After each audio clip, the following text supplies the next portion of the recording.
கேதார்நாத், பத்ரிநாத் மற்றும் 60க்கும் மேற்பட்ட ஆலயங்களை தரிசிக்கும் சார்தாம் யாத்திரை.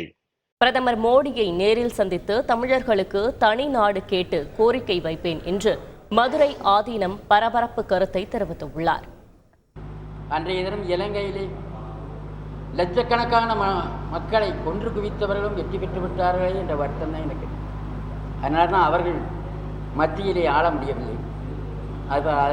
அதே நேரத்திலே நரேந்திர மோடி அவர்கள் இலங்கை தமிழர்களுக்கு வீடு கட்டி கொடுத்தார்.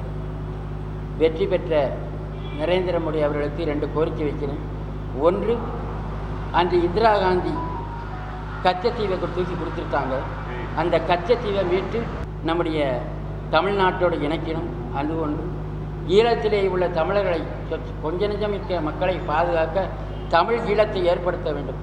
இந்த 2 கோரிக்கைகளையும் நம்முடைய பாரத பிரதமரிடம் வைக்கிறேன். இலங்கையும் சிங்களம் கொண்டுருவாங்க.